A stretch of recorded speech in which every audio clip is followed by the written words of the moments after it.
Os pontos de Fernando Lima.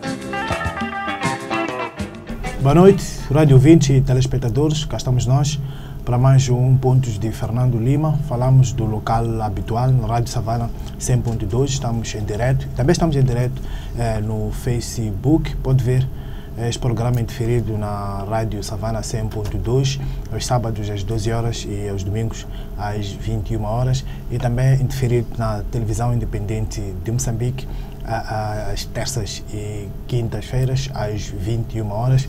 Boa noite, Fernando Lima. Boa noite. Bem-vindo a mais um programa. Vamos direto ao seu fato da semana, o encontro News Ossuf Mamad. Eu considero que, claramente, e penso que nem sequer é controverso, o encontro do Presidente da República com o coordenador da RENAM é o facto da semana. Formalmente é a primeira vez que se encontram e porque ele também assinalou o retomar de todo o processo de paz. Na prática não tinha, as conversações não tinham parado, não estavam interrompidas, mas havia esta situação da Assembleia da República, que também hoje foi clarificada, ou seja, já está marcada uma nova sessão da Assembleia da República e, portanto, temos as duas vertentes do Programa de Paz e Reconciliação, quer as questões militares, quer as questões de descentralização, outra vez, penso eu, na direção correta, e isto é importante e são boas notícias para o país. É o tema também, Fernando Lima, que está perfilado para ser debatido, aprofundado neste programa. Como dizia, foi crucial para desmanchar este nó que foi amarrado pela bancada da Frelimo na Assembleia da República. Pois, formalmente, este é um dos aspectos importantes do encontro, ou seja, a Frelimo criou ela própria uma encruzilhada no Parlamento. Portanto, vamos dizer, atou um nó, e para desatar este nó, este encontro da Beira foi extremamente importante, porque assim abriu o caminho para que, digamos, os eventos a seguir tenham o seu curso normal. Aliás, como se viu esta manhã na sessão da Comissão Permanente, esta questão nem sequer estava agendada formalmente como um ponto de debate, mas exatamente porque houve o desbloqueamento do encontro da Beira, isto resolveu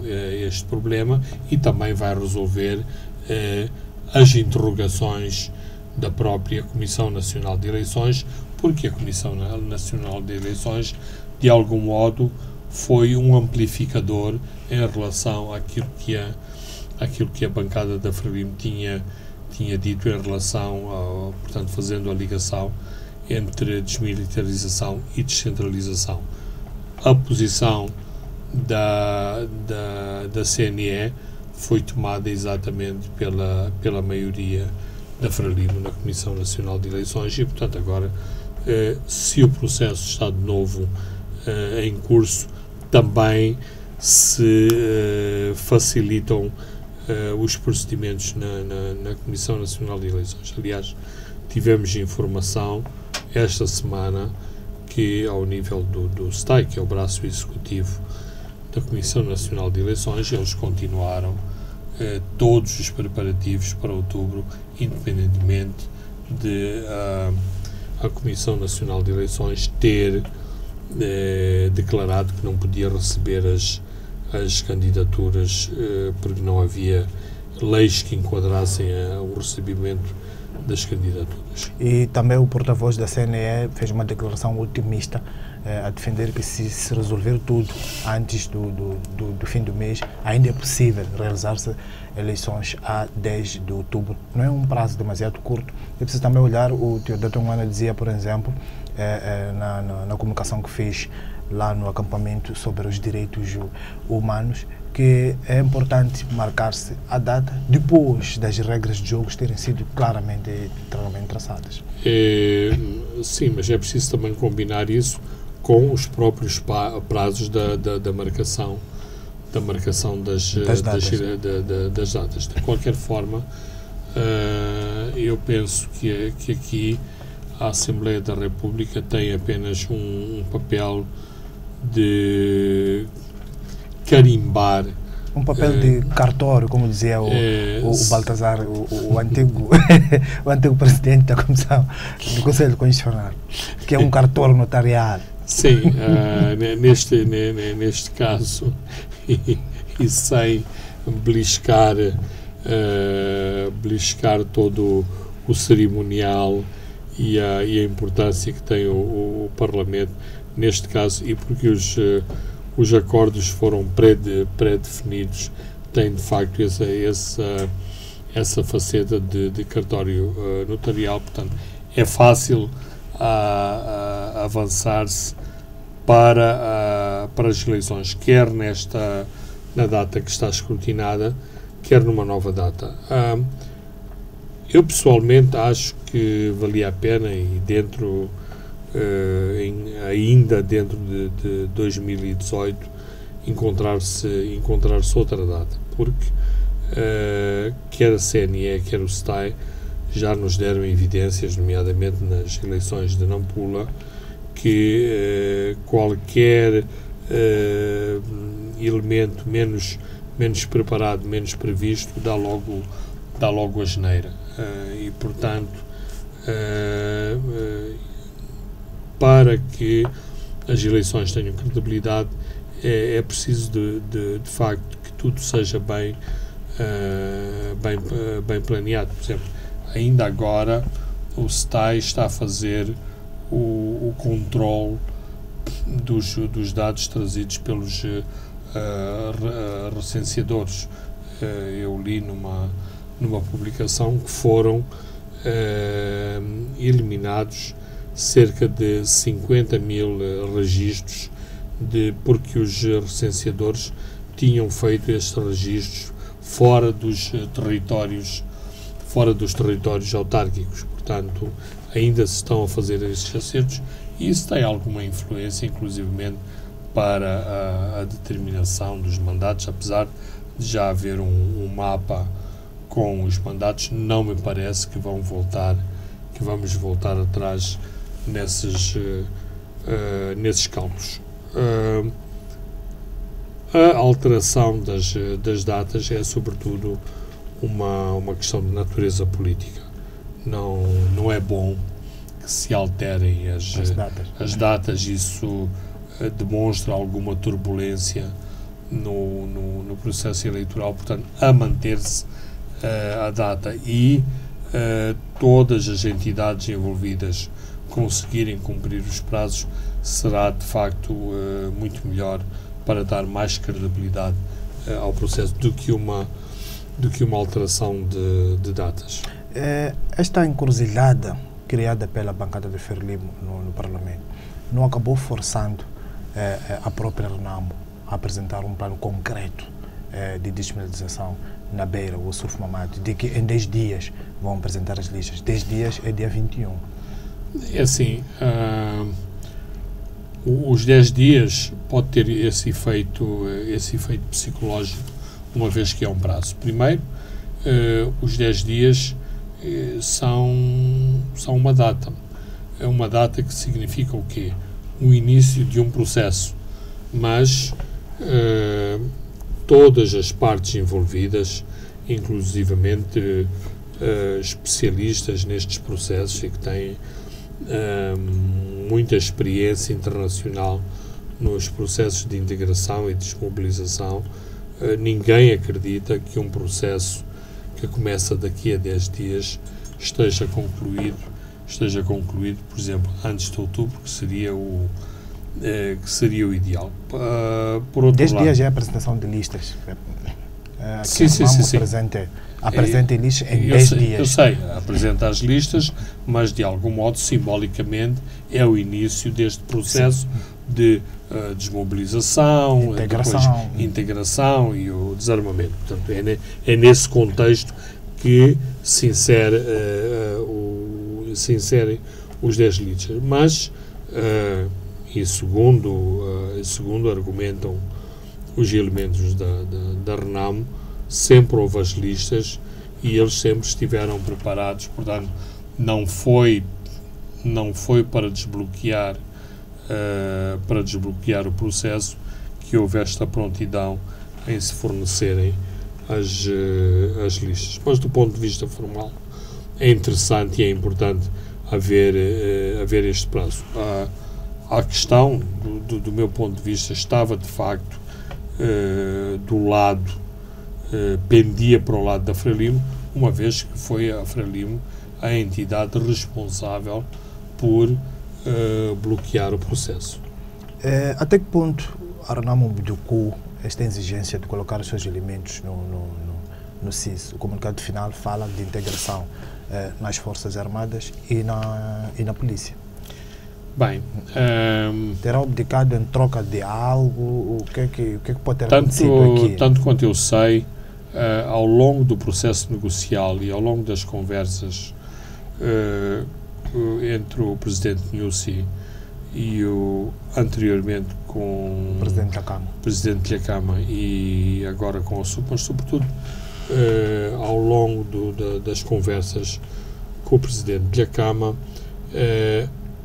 era notório para a parte da RENAMO que havia algumas dificuldades em se lidar com a integração nas forças policiais e no CIS.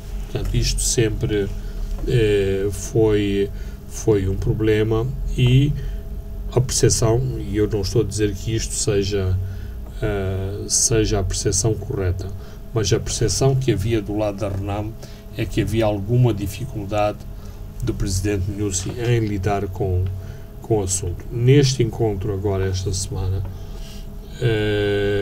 o Presidente Nyusi mostrou muito maior abertura e disponibilidade para tratar dos assuntos da polícia, mas voltou de novo a mostrar algum desconforto em relação à questão do CIS. Portanto, não é que o CIS foi retirado completamente da agenda, mas digamos que a RENAMO aceitou ter paciência, adiar para um pouco mais em relação às integrações no CIS, porque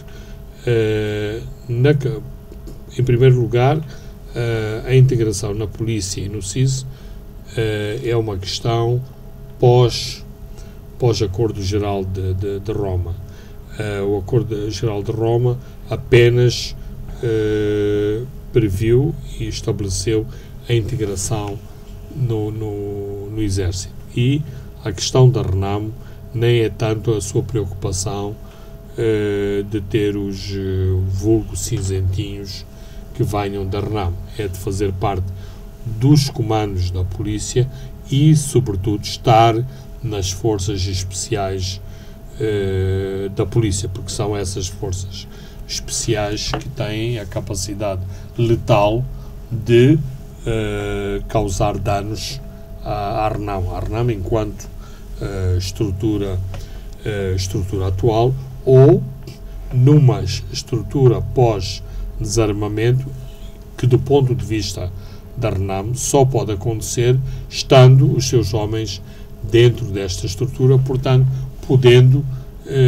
eventualmente controlar um golpe de mão contra a sua estrutura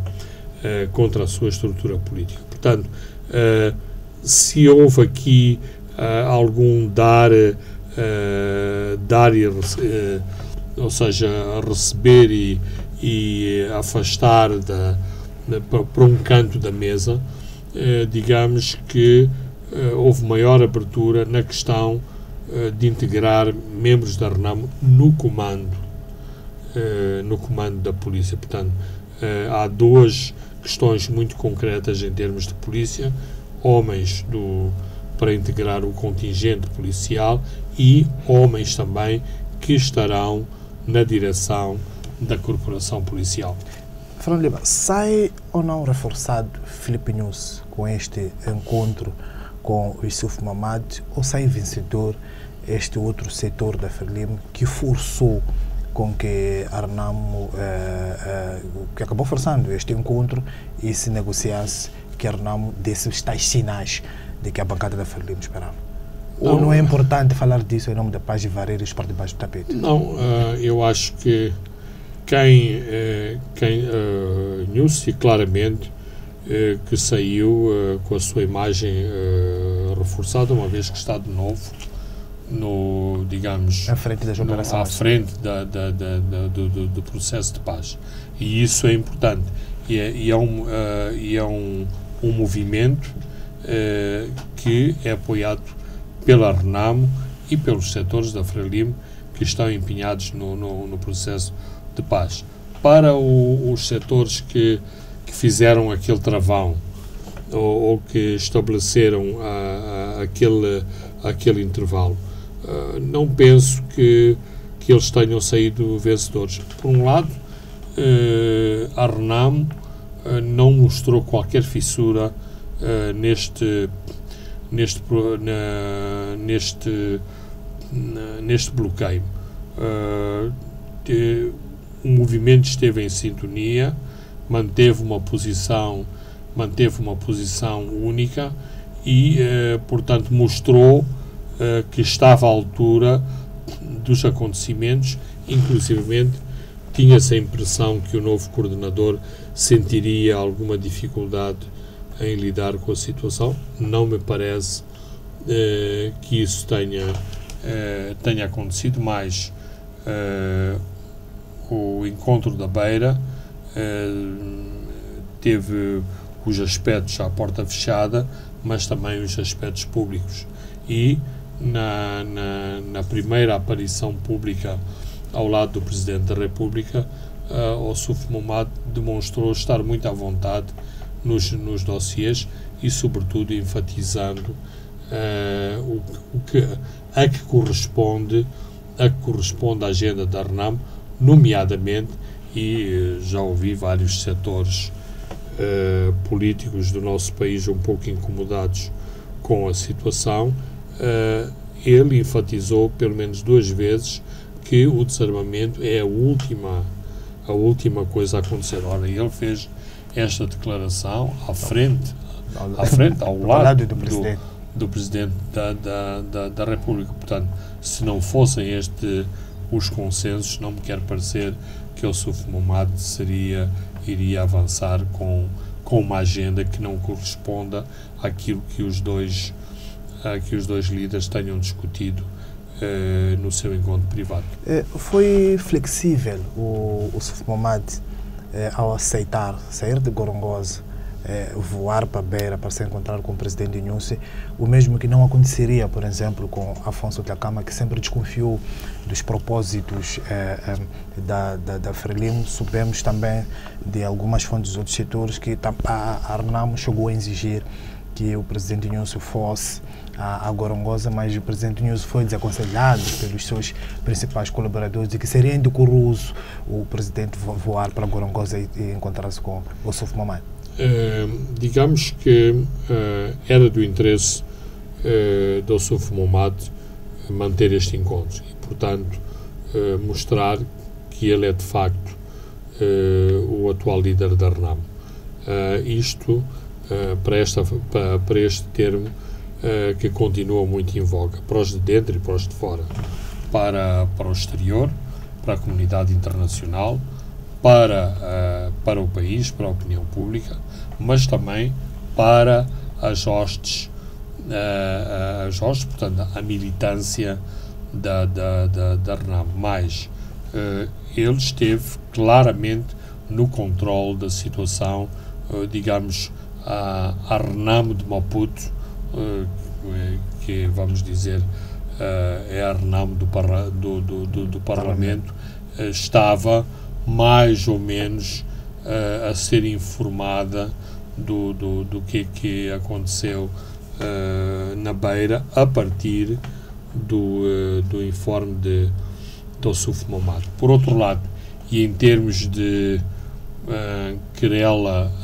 política, ambas as partes se sentiam confortáveis naquilo que que aconteceu em termos de bastidores. Houve uma primeira tentativa de encontro que, segundo uma das partes, foi mal preparado e que correspondia e que foi visto como favorecendo a agenda do chefe de Estado. Então, em resposta ao não da deslocação vamos dizer, à Zambésia, porque a questão não era se o encontro seria em Climane, poderia ter sido em Morumbala. Renamo reagiu de imediato e disse, bem, mas o Presidente da República pode vir a Gorongosa. Eu também concordo que seria muito extremo, primeiro porque a situação em termos políticos não era uma situação gravosa. Saliento mais uma vez, as comissões continuaram a trabalhar independentemente daquilo que aconteceu no Parlamento. Portanto, não se estava em situação de ruptura. Por outro lado, é mais facilmente perceptível as razões porque Afonso Dhlakama estava na Gorongosa e não queria sair da Gorongosa. Portanto, se o Maomé não vai à montanha, vai à montanha a Maomé. Neste caso não é esta a circunstância. Na minha interpretação, o Suf Mahamat foi à Gorongosa por motivos estáticos. Ora, não seria um pouco excessivo o Presidente da República ir prestar quase vassalagem ao Suf Mahamat quando ele, voluntariamente, não estando a ser perseguido, não tendo nenhuma ordem de captura, não tendo qualquer quesilha próxima com os setores militares do exército moçambicano, não faria sentido que o Presidente, porque quer resolver o problema, porque quer ficar bem na fotografia, correr logo para a Gorongosa. Portanto, penso que ambas as partes perceberam que era facilmente e politicamente enquadrável um encontro na Beira e não na Gorongosa, assim como se criaram condições para que o Suf Mahamat regressasse depois à Gorongosa, dentro do princípio de que a Gorongosa também faz parte de Moçambique. O grupo de contacto reagiu positivamente a este encontro, é o encontro da Beira, e mais uma vez o grupo de contacto Fernando Lima, sobretudo o embaixador suíço, pode ter jogado também um papel determinante nisto, autoconvencer o Suf Mahamat a deslocar-se a Beira. Aparentemente parece que há uma guerra de bastidores de qual foi o embaixador que teve mais relevância em trazer o Suf Mahamat à Beira, mas o embaixador Pittman e o embaixador suíço tiveram um papel muito importante na preparação deste encontro. E o facto também do Presidente News ter aproveitado de encontrar-se com David Simão para dar um informe geral sobre este encontro é importante também, para amainar o problema do MDM de que não participam. Faz parte e foi correto. Mas, em muitos sentidos, e acho que mais uma vez Nussi, apesar da sua inexperiência como estadista, como chefe de Estado, habitualmente consegue estar muito acima dos nossos políticos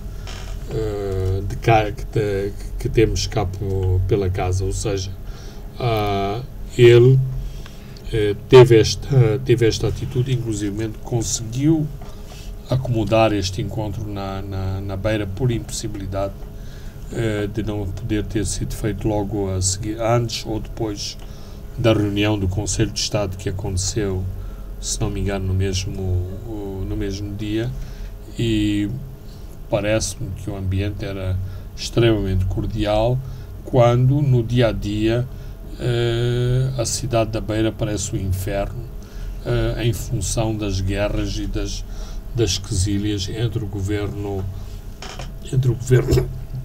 provincial e o município da Beira. Bom, Fernando Lima, agora vamos ao outro tema. Este já terminamos, tem que ver com o novo regulamento de procurement da eletricidade de Moçambique, que nos últimos tempos também tem estado no centro das atenções por causa das reformas profundas que estão a ser lá executadas. A EDEM apresentou esta semana esta proposta do novo regulamento de procurement, um documento que, segundo eles, os proponentes visa definir os novos métodos para a contratação de bens e serviços. O novo modelo foi desenhado pela Crown Angels, a mesma firma britânica que em 96 reformou as alfândegas, que também era um verdadeiro antro de corrupção. Fernando Lima, Magala, o PCA da EDM, procura por ordem num setor onde também orbitava todo este processo de saque. Exatamente, ou seja, depois numa primeira fase se ter tentado demonizar a figura de Mateus Magala, ele de algum modo tem vindo a mostrar trabalho, novos procedimentos e, portanto, fruto de uma visão de fundo, quer-me parecer, para uma empresa tão importante como é a eletricidade de Moçambique. E o plano de procurement é uma peça-chave, porque é nos setores de compras do Estado que nós temos a grande farra dos negócios, da sobrefaturação, dos lobbies de bastidores, das empresas que são sempre vencedoras, dos vazamentos de informação em relação às propostas de concurso, portanto, dando a vantagem a uma determinada empresa sobre outras empresas, é um dos cancros do Estado. E é um dos cancros nos sítios onde, apesar das dificuldades, continua a correr dinheiro. Por exemplo, nós, não obstante a torneira estar fechada, continuam a chegar muitos fundos para a educação e para a saúde. Portanto, é lá também onde há sempre muitos pontos de interrogação em relação aos equipamentos e aos medicamentos, e em relação, por exemplo, ao livro escolar e em relação a outros equipamentos para o Ministério da Educação. A EDM, não sendo um ministério, mas sendo uma empresa pública, tem neste momento uma carteira de negócios à volta dos 800 milhões de dólares. Ora, é muito apetecível uma empresa com 800 milhões de dólares, quem vai fornecer os diferentes componentes de todos estes projetos, e sabemos da administração anterior, portanto, quando eu digo administração, estou-me a referir ao governo anterior, de como eram orientados determinados concursos, e também toda a problemática da terciarização de serviços dentro da LAM. Eu não estou a dizer que a Crown Agents vem e vai fazer a revolução no procurement, mas a ideia é que, de facto, imponha novas regras, e vimos que foram extremamente efetivos nas alfândegas. Aliás, não é por acaso que, sobretudo na parte final do processo, a Crown Agent foi alvo de grandes ataques, sempre aqueles ataques muito oportunistas de uma empresa estrangeira, o que é que faz em Moçambique num departamento que é um departamento muito nevrálgico e ligado à soberania nacional. Muitas vezes estas palavras da soberania nacional, da segurança, escondem atrás muitos interesses privados, interesses de pessoas, que não chegaram às posições onde pretendiam chegar, 2, porque no processo de reformas das alfândegas foram afastadas pessoas muito importantes, ou seja, tiveram que se reformar compulsivamente e tiveram que ser transferidas para outros serviços. Devo dizer que a Crown Agents não conseguiu cumprir o seu programa a 100% devido a estas pressões, as pressões internas, sobretudo do lado securitário. Nós sabemos que todos os nossos serviços têm um lado securitário e sabemos também que o lado securitário da componente dos nossos serviços tem um músculo muito forte e, portanto, eles conseguiram, em alguns pontos, contrariar aquilo que era a visão da Crown. Portanto, isto para dizer que a Crown tem créditos firmados em Moçambique, para além dos seus créditos internacionais, e a ideia não é afastar um sistema corrupto para o substituir por outro sistema corrupto e para novos atores em termos de corrupção e em termos de benefícios diretos sobre os concursos e sobre o fornecimento de equipamentos. Muito bem, Fernando Lima, vamos a um brevíssimo intervalo e voltamos a abordar este tema. Pontos de Fernando Lima. Pontos de Fernando Lima. Boa noite, rádio ouvintes e telespectadores. Estamos de volta à segunda e à última parte dos pontos de Fernando Lima. Vamos continuar a abordar o tema sobre a EDM. Fernando Lima, Matheus Magala diz que se a EDM conseguir resolver o problema do procurement, vai ser uma empresa de orgulho nacional. Mas há um ponto aqui que é preciso questionar. Quando Magala lhe é questionado se irá ou não entregar às autoridades judiciais uma lista de pessoas que no passado dilapidaram a empresa, sobretudo também tem a questão que pontifica mais a questão dos contadores, diz que a empresa não tem tempo para perder com o passado, que a sua visão é no futuro. Ao não questionarmos o passado, Fernando Lima, não corremos o risco de voltar-se a cometer os mesmos erros no futuro, ou esta é a área no âmbito da Procuradoria-Geral da República? A Procuradoria tem de ver nos jornais e mostrar que ela é detentora da ação penal, através de outros caminhos, ir investigar estes setores e deixar que os Magalas resolvem um outro problema. Em primeiro lugar, a Procuradoria pode agir independentemente da vontade de Matheus Magala.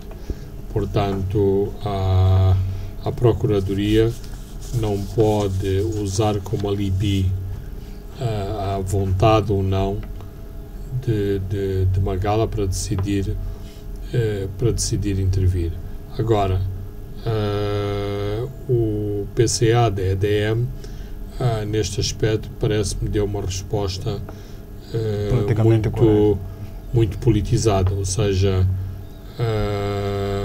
o passado é passado, o futuro é que é importante, mas nós sabemos que quem tem o rabo preso no passado não são pessoas quaisquer, são figuras da nossa elite, empresas muito conhecidas e, portanto, o PCA da EDM poderá estar a cobrar uma briga muito forte e não se sabe se essa briga depois vai acabar no edifício do Comitê Central ou se ele tem que ir visitar o gabinete do governador do Banco de Moçambique para compararem notas de como a nossa elite foge às intimações e faz as suas próprias estratégias para se defender, digamos, de uma nova visão na nossa administração, que de algum modo tem sido introduzido pelas medidas que quer Rogério Sandamela, quer Mateus Magala têm tentado introduzir nos setores de que são atualmente responsáveis. Outra questão importante que levantou é a problemática da chamada energia social, a tarifa social. Diz que há uma estratégia, que a estratégia que a ADM quer seguir é que o financiamento seja parqueado no governo e não na IDM, na conta do governo e não na IDM. E como acontece até agora? E a IDM deve se ocupar apenas da parte comercial, cobrando as tarifas.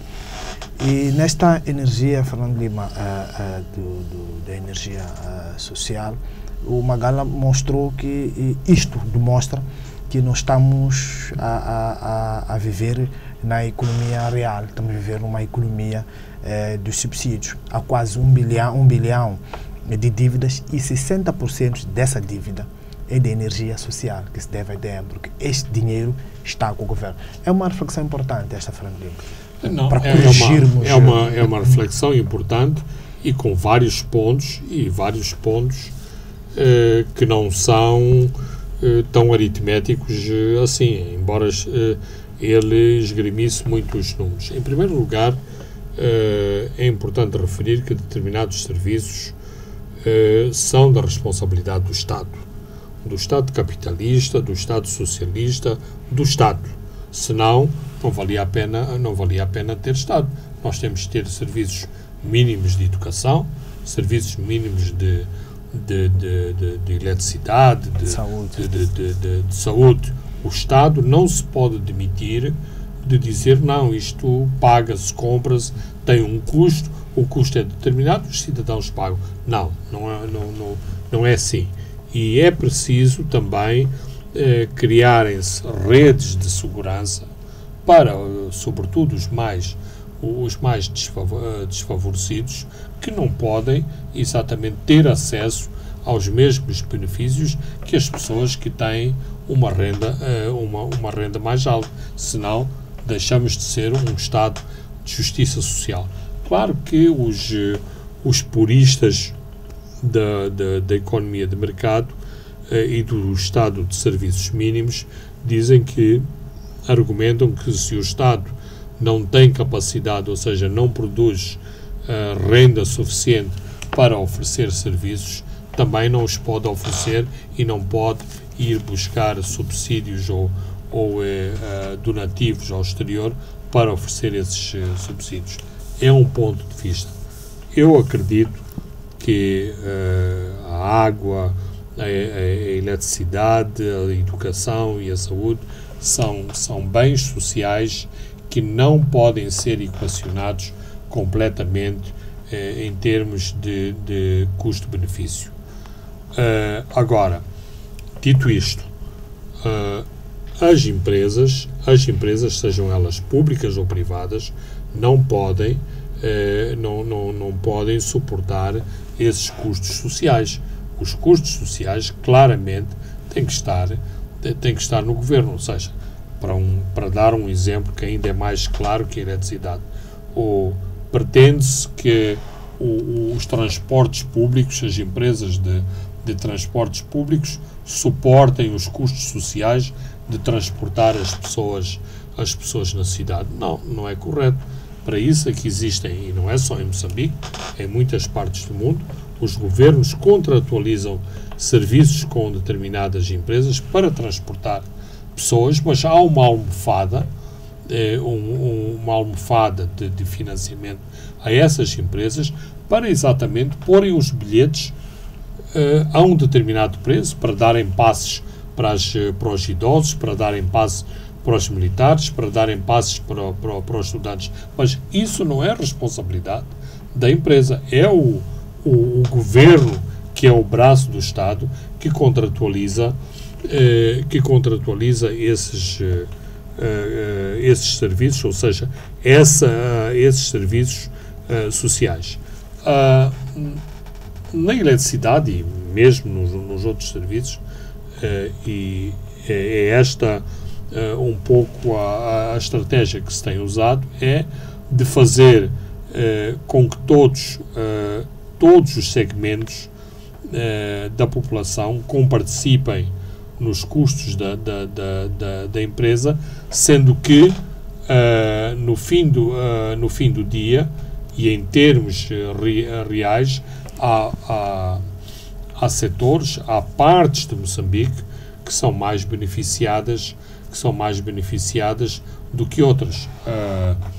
Para dar um exemplo fora da eletricidade de Moçambique, uma pessoa que lê o jornal Savana em Lixinga, não é difícil de perceber que para ler aquele jornal, aquele preço de capa claramente foi subsidiado pelos leitores que compram o jornal em Maputo, onde o jornal é inicialmente distribuído. Portanto, a eletricidade de Moçambique, em termos de custos de produção, não tem o mesmo preço para todo o país. De qualquer modo, a EDM não tem um preço baratinho para os habitantes de Tete, onde fica a barragem de Cahora-Bassa. Portanto, as pessoas do Songo pagam exatamente a mesma tarifa que as pessoas de Pemba. Isto é um dado. Por outro lado,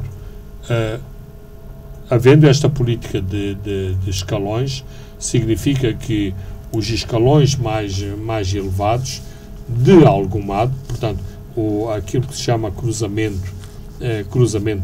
de tarifas, as tarifas mais elevadas dão para subsidiar os menos subsidiar a tal tarifa básica, que eu não estou seguro que dá para as pessoas viverem 30 dias com aquela tarifa básica. Portanto, é esta a filosofia. Mas eu concordo, embora seja possível fazer muito em termos de cruzamento de tarifas, a responsabilidade final tem que estar do lado do Estado e não das companhias. Senão, as companhias não podem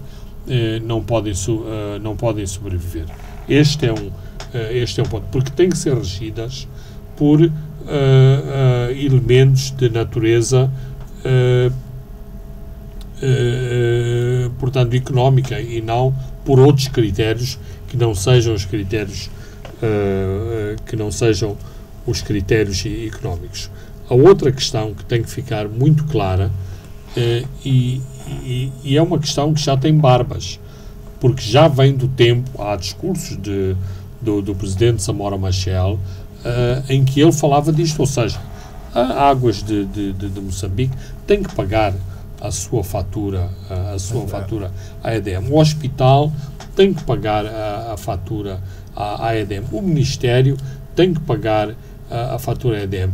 Tem que ficar claro quem é que paga a iluminação das nossas urbes, porque aparentemente os municípios, aparentemente, não estou tão seguro, mas a última informação que tive é que os municípios não querem pagar o consumo de energia urbana. Então quem paga?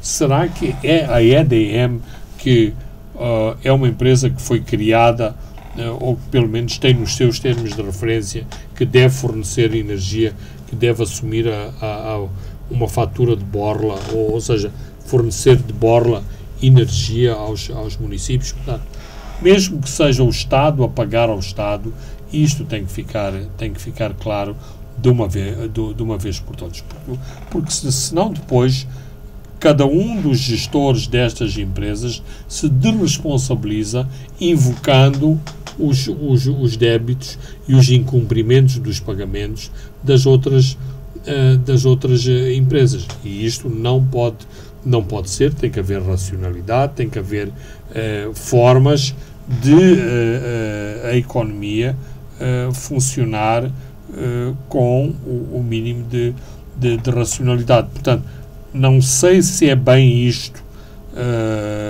que Mateus Magala está a dizer, mas penso que é neste sentido.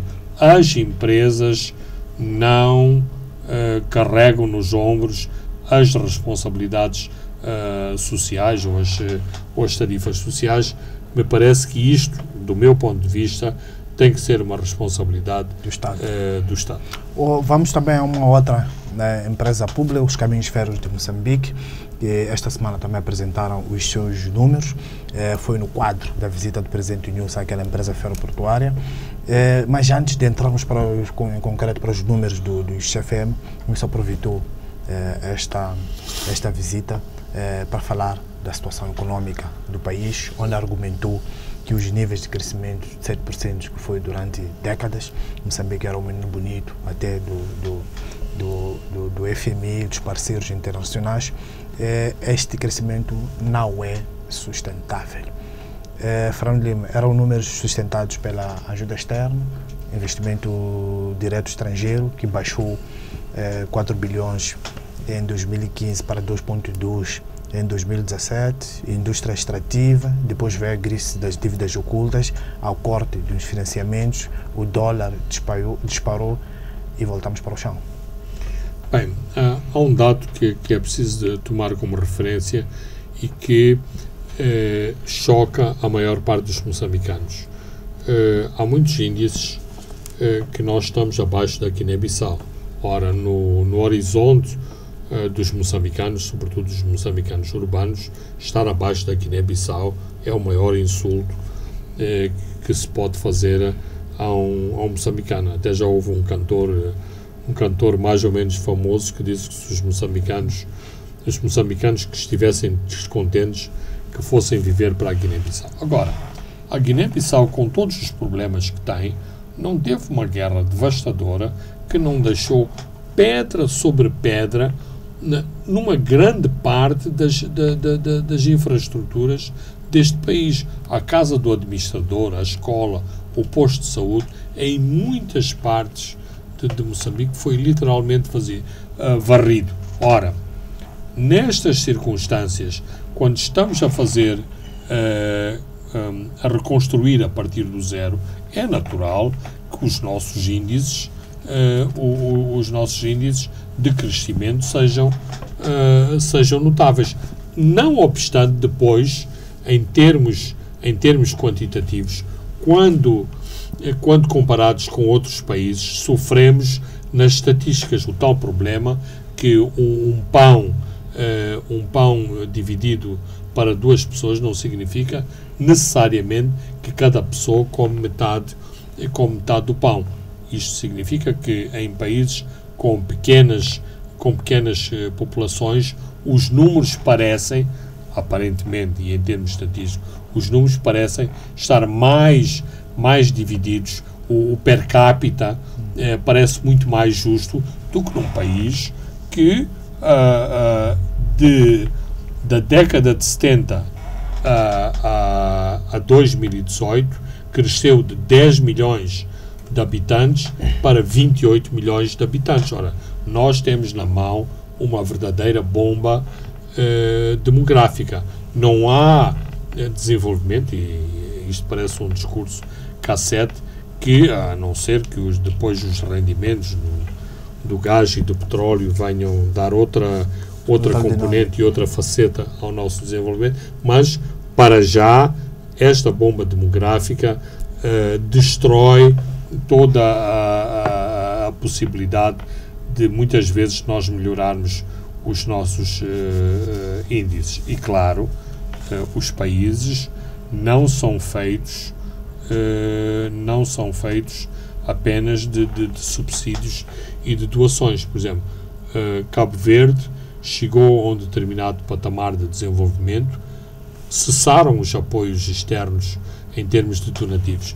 Em algum momento, os dirigentes de Cabo Verde exprimiam a sua frustração de, por fazerem bem, estavam a ser penalizados em matéria de ajuda externa. Mas a questão é a ajuda externa não pode ser também uma endemia. Os países são ajudados com o objetivo de caminharem com as suas próprias pernas.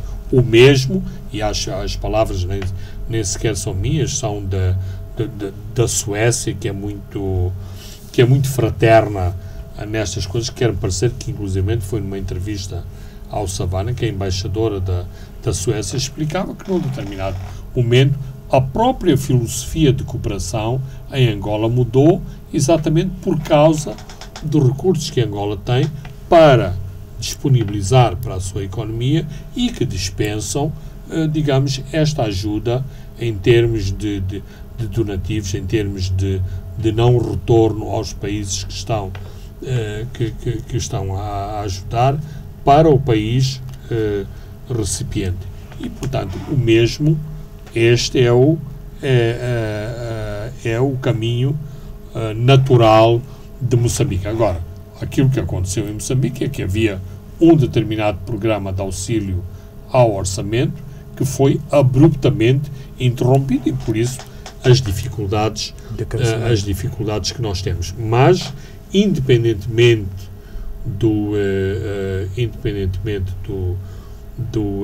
desse auxílio ao orçamento, claro que nós crescemos muito mais com os outros, porque também estamos a partir do zero.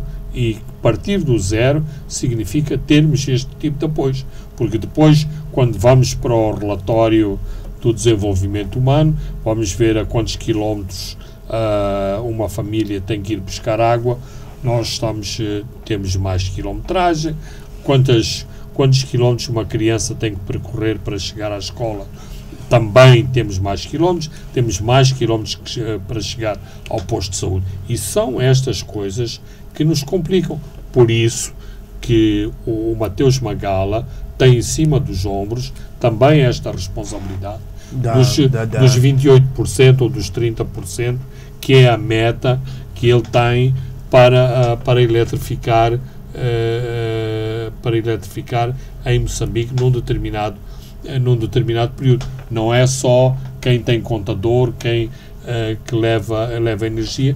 Isto são compromissos que os próprios governos têm em termos internacionais, em termos das agendas das Nações Unidas. Agora, este discurso específico de Nussi nos Caminhos de Ferro é um bocadinho para mostrar. Primeiro escolheu uma empresa a dedo, uma empresa que dá lucro.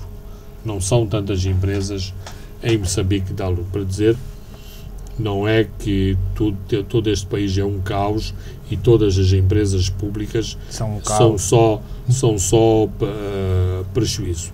Depois, para de algum modo lançar alguns avisos à navegação em termos de gestão. E de gestão mal planeada, mal conduzida, sobretudo dos bens públicos. Depois, para explicar determinados condicionantes em relação aos números. Agora, nem tudo, por mais otimista que o Presidente esteja, não estamos nem de longe nem de perto no pós-crise.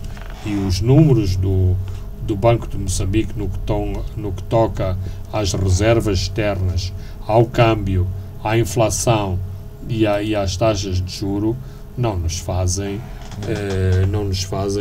situar na pós-crise, porque existe uma coisa que não é um palavrão e que se chama economia real, e a economia real, por exemplo, não beneficia das taxas de juro porque são inacessíveis para a economia real moçambicana chegar a essas mesmas taxas para desenvolver o tecido económico moçambicano. Mas algumas empresas estão a progredir exatamente porque têm acesso a fundos externos, porque têm parcerias externas e a partir Por exemplo, aqui o CFM reivindica ter um lucro de 47,2 milhões de dólares. Não foram apresentados este número de forma desagregada, mas está claramente assentado nas rendas das concessões dos CFMs. Exatamente. Aliás, acho que os administradores dos caminhos de ferro devem ter todos uma maquineta de somar e calcular para cada um tenha distrito a si várias rendas e todos os meses vão ver se essas rendas foram coletadas ou não, porque em termos de real produção, o que é que existe? Por exemplo, até agora não conseguiram tirar os caminhões da N4. Prometem tirar 200 caminhões até o final do ano. Eu penso que é irrisório e também vai ser muito difícil vencer o lobby dos caminhões. Exatamente, porque não é apenas uma questão de acordar, de acordar, das pontes melhorarem, de terem mais estacionamento de comboios em trânsito no próprio porto de Maputo. É preciso produzir, e produzir, neste caso, são serviços como na linha de Sena, como em alguns terminais do porto da Beira, como noutros portos que não estão comissionados, e também aqui em Maputo ainda há alguns serviços que estão sob a égide dos caminhos de ferro. Mas só para dar um exemplo, se calhar não é o mais apropriado, mas estamos a assistir ao desenvolvimento desta iniciativa Bus Train ou Metrobus. A Metrobus não devia ser uma iniciativa entre os caminhos de ferro e os TPM? Ou porquê que foi necessário vir um privado que comprou em segunda mão na Nova Zelândia os comboios e foi comprar os autocarros, não sei se na Índia ou na China, para fazer esta combinação de autocarro e comboio? Será que as oficinas gerais dos caminhos de ferro, por exemplo, não conseguem fazer as plataformas para os utentes das automotoras do circuito suburbano de Maputo, para os passageiros terem acesso às suas automotores? Ou seja, uma pessoa vê o passageiro do Metrobus, do Metrobus, entra diretamente na carruagem sem grandes stresses, porque alguém fez uma pequena plataforma de ferro com 3 degraus, a pessoa entra. Na automotora dos caminhos de ferro, as senhoras rasgam as saias, têm que usar capulana para subir no comboio. Será que as oficinas gerais dos caminhos de ferro já deixaram de fazer as mesmas chapas? Portanto, alguém anda distraído a coletar as tais rendas que depois dão os 45 milhões. 47,2. Isto era uma responsabilidade de coisa, como a questão da Transmarítima e da inépcia total da Transmarítima resolver os problemas do transporte suburbano, quando o ministro Zucula lançou aqueles barcos da Matola para a cidade. Vamos fechar, Fernando Lima, um comentário muito rápido. Os bosses da Sazol estão em Maputo para procurar explicar e apagar o fogo. Foi preciso o governo ir à comunicação social para pressionar a Sazol? Bem, nós ainda não dominamos não temos todos os detalhes sobre completamente o dossiê. E eu estou de acordo com os dirigentes da Sazol que os negócios não se discutem nos jornais. E, conhecendo como conheço os responsáveis moçambicanos, a zanga deve ser muito grande para se usar a imprensa ou para se usar a plataforma pública para mostrar descontentamento em relação àquilo que a Sazol está a fazer. Portanto, algo está muito mal. E quer-me parecer que o que está mal corresponde a 2 vetores principais. O facto de a Sazol, até agora, e tanto quanto sei, não estar predisposta e não se ter voluntarizado até agora a oferecer ou sugerir ao governo de Moçambique que o acordo que mantém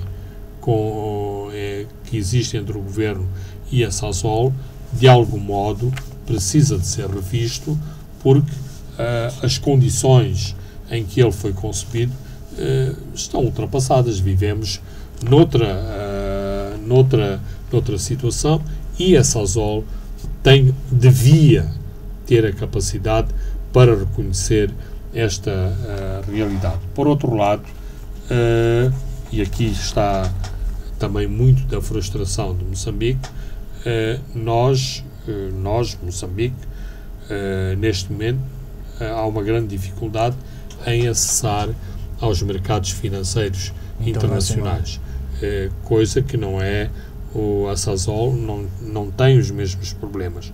Ora, quando Moçambique pensa que é fundamental a central térmica de Temane, quando considera que é fundamental uma linha que depois transporta a energia produzida por esta central térmica, que inclusivamente deveria haver uma fábrica de transformação ou de produção de LPG em Temane, que fornecesse gás doméstico, portanto, para as casas e para os automóveis. Quando sente da parte sul-africana muito pouco entusiasmo nestes projetos, dá esta situação. Ou seja, de algum modo é paradoxal que dois países que vivem lado a lado não conseguiram resolver os seus problemas numa questão tão crucial como é a energia. Muito bem, Fernando Lima, chegamos ao fim de mais um programa em que passamos a revistar os principais temas que marcaram esta semana. Eu sou Francisco Carmona, André dos Santos conduziu a parte técnica. Boa noite, nos vemos de hoje a 7 dias. Pontos de Fernando Lima.